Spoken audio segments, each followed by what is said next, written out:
Welcome back to another episode of Cape Ann Today. I am speaking today with Rebecca Bradshaw, the new artistic director of the Gloucester Stage Company. Bradshaw replaces interim artistic director, Paula Plum. Hi, Rebecca. How are you? Hey, I'm good. How are you doing? I'm good. Welcome to Gloucester. Thank you. Thank you. I'm happy to be here. Yeah, well, I'd love for you to start telling us about yourself, where you're originally from, and then also where you come from more directly with theater. Sure. Originally I'm from Connecticut. I started doing theater when I was a kid and doing community theater and things like that, and then went to school at Emerson College for theater. And after Emerson, I told a mentor, or a mentor told me, hey, stick around Boston for a year and see if you get work before you. I was ready to go to Chicago or New York. And she's like, just stick around for a year. And I stuck around and started getting work. So I was working professionally for about 12 years in Boston, took a hiatus over to the Kitchen Theater in Ithaca, New York, and then came back here to run this cool little theater in Gloucester. So yeah, I've been working professionally in the theater industry for a while now. And what's so great about this position is it marries a lot of my producing abilities with also being a director. So I don't have to separate them. They actually can marry them together. And also advocacy work and community development and all of that that I have interest in. So I'm excited to be here. Well, I'm going to throw one of your quotes right back at you, Oh actually. God. So in a Boston Globe interview with Daniel Aucoin, I hope I'm saying that right. Donna Coyne, yeah. Okay, Aucoin, you are quoted as saying, I come from a very political lens as to how to create and direct theater. On and off the stage, I want to create a very just environment. So tell us what you mean by that. Yeah. So I guess I'll share that on stage, as my job, I decide what plays and what stories are going to be told. And I think what's inherently political is that I am placing stories in front of people that are meant for them to listen to. So with that, it's a pedestal. It's like a metaphorical soapbox, right? So the stories that we're putting on stage, I make sure I come from a point of view of, is this a story we need to hear right now? Why here? Why now? Why this community? Why does Gloucester need to hear it? Or what can we learn from these people on stage? So I think that's the pedestal, even though it's not an elevated stage at Gloucester. It's putting the stories that need to be heard in front of people. So that's kind of for the audience, the political part for the audience. But excuse me, as an artist, it's a really hard industry. Theater is not easy. It's not an easy field. So trying to create more humane workplace environments, more collaboration with artists and their home life, or artists with, how can they balance having a day job at the same time as trying to be an artist. So trying to change and help mold the industry so people, it's not just the people who can afford to walk in those doors and be an artist, but that everyone can be an artist. So trying to create that behind the scenes so people feel supported. So when they're on the stage or in rehearsal, all they're thinking about is the art. And they're not thinking about, okay, how can I pay rent at the end of this month?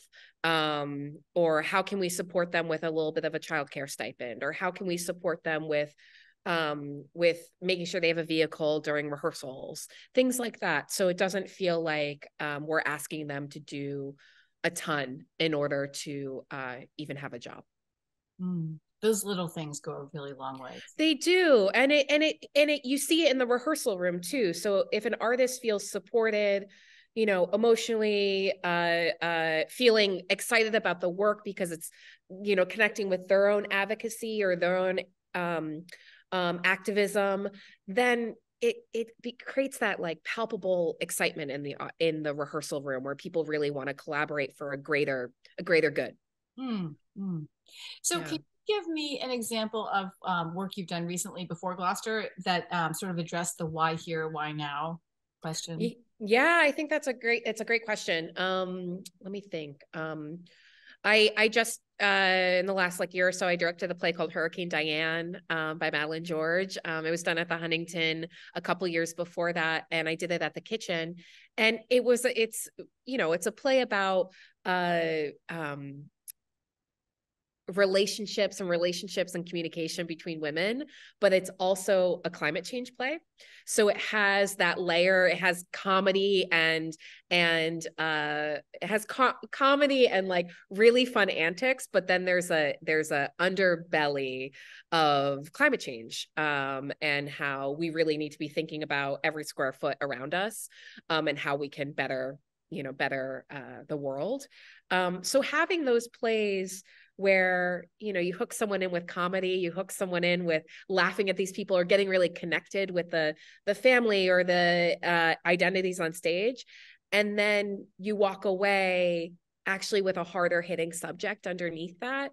Then you have a conversation about it because you can laugh about, antics that you saw on stage, but then you also can talk about the real meaning of the play, which I think that's what's so juicy about dark comedies. I think dark comedies have that ability to make you laugh and then make you also have a gut punch at the same time. But it's a balance that it's not a full-on drama that you walk away and you feel like, you need to go take a nap.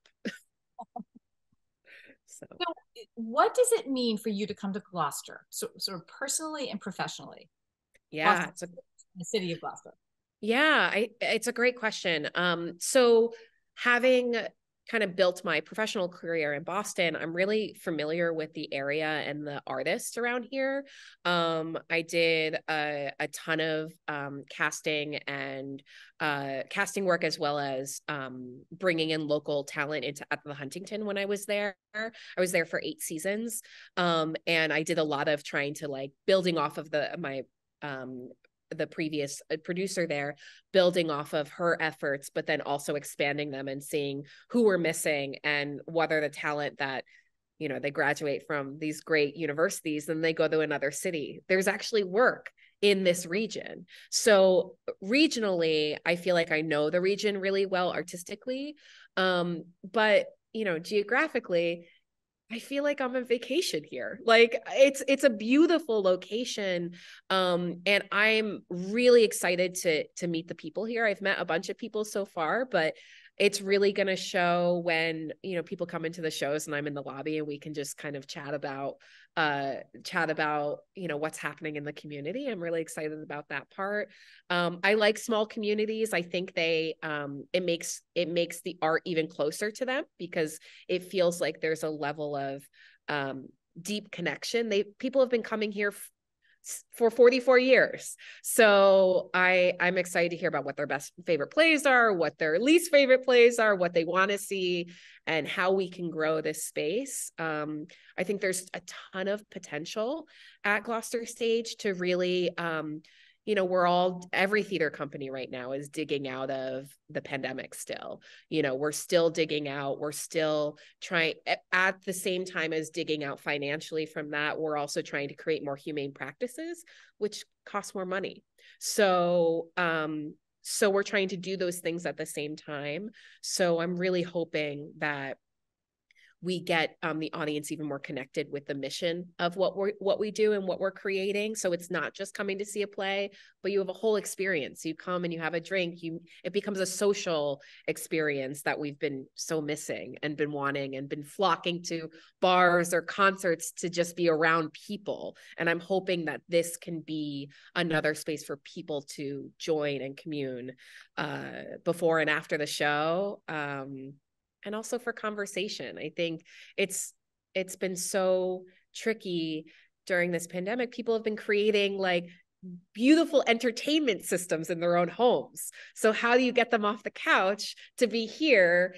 And I think it's really about that moment of sitting next to someone and someone gasps at the same time as you gasp, or someone laughs across the audience and that makes you laugh because they're, so that communal experience of the magic that happens. And it only happens once. It changes every night, even though the lines might be the same. The experience is new and fresh every night, and you don't know what's going to happen until you're there. So if you're not there, you're going to miss out. So I'm excited about meeting the community here, and sharing that joy with them, and reminding them that the joy is here. And if they've lost practice of coming to a theater, bringing them back in. So tell us about the new season. I understand you sort of collaborated with Paula Plum, who's the artistic director. And I understand you're also a director in one of the pieces? Yes, I am. So, so when I came on, Paula, things weren't totally solidified yet, which was great, because I think that offered an opportunity for us to collaborate together and to also find some new ideas. Our first show is Private Lives by Noel Coward. It's a classic comedy.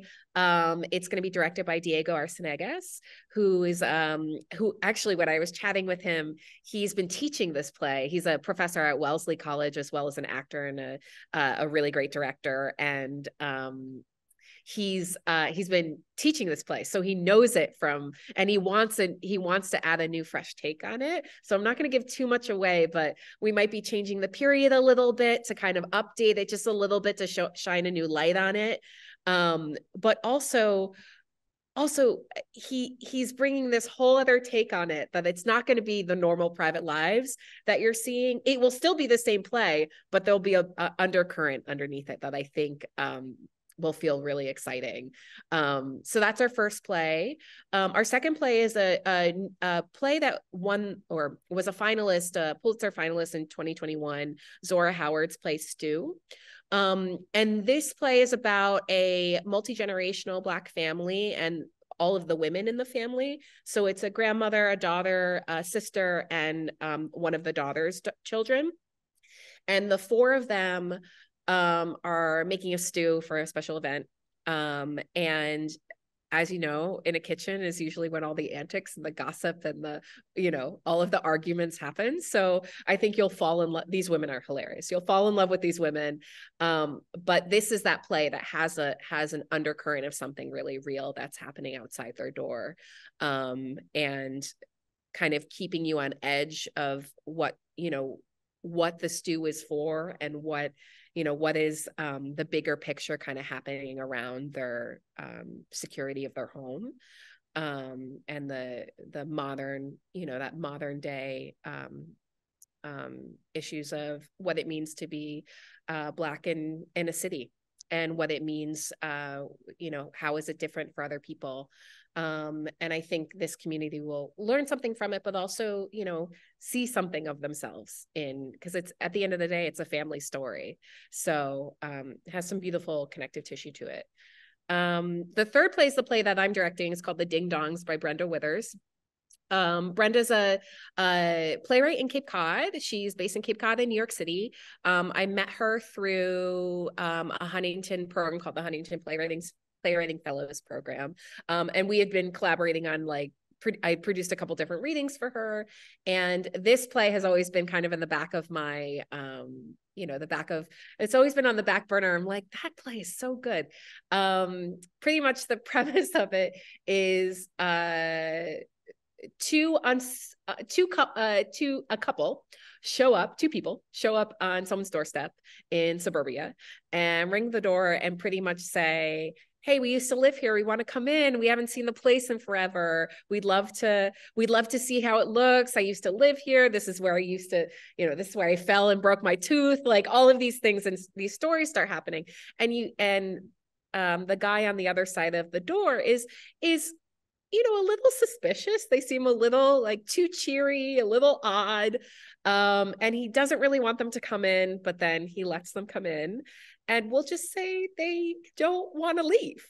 So it becomes this verbal acrobatics of how to get someone out of your house after they walk through the doorstep.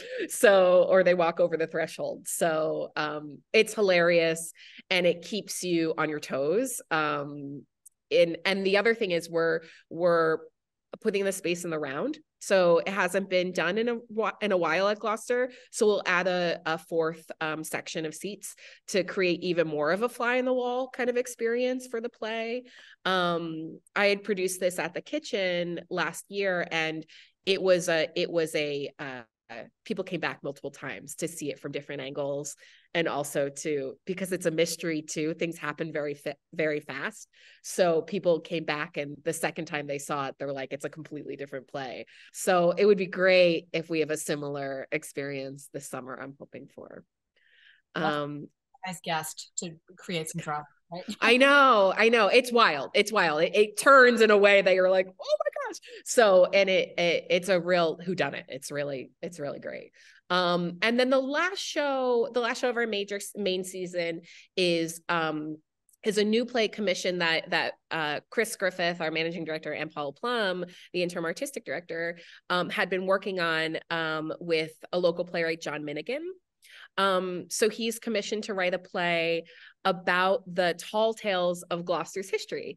So it's called Tall Tales from Blackburn Tavern. Blackburn Tavern was the original location of Gloucester Stage Company. So it was before they moved to this location, they would move the bar tables around and put on plays, and then put the bar tables back. And that's how the company started. So it's Tall Tales from that location, but at our theater. And it's a history play, but it also reminds me of like kind of highly theatrical play. Like there will be puppets, there might be shadow puppetry, there's also gonna be a lot of fog, kind of Sleepy Hollow. John just did a wonderful production of Sleepy Hollow, and it has that kind of mystery thriller feel to it. But it'll feel so different than each of our plays are very different this season. So what's exciting is you're going to be seeing theater from 4 different angles. I feel like there's kind of the old classic that everyone maybe you've seen before. Then there's the brand new play that has dramatic elements but still has comedy. Then another brand new play that's an odd, weird play. And then the final one is kind of a highly theatrical play where a barren space kind of becomes this spectacle. It sounds wonderful. It really sounds like a great season. Yeah. And I love your energy. I love your mission. So thank you for coming to Gloucester. Anything else? Thank you. Yeah. I don't think so. I'm just excited to meet people this summer, and thank you so much for having me on. And I look forward to chatting more. Yeah, come back and tell us how it's going. Yeah. So how can people learn about Gloucester Stage? Good question. So we're on all social media, but I think the biggest thing is just look at our website, gloucesterstage.com or .org. I should probably know that often. I'm still new. And everything's there, but you always can give us a ring if you need to at our box office and find tickets. And we hope to see everyone here this summer. Well, thank you so much, Rebecca. And I look forward to seeing you this summer and all the performances. I can't wait to have you. Thanks. Bye. Bye.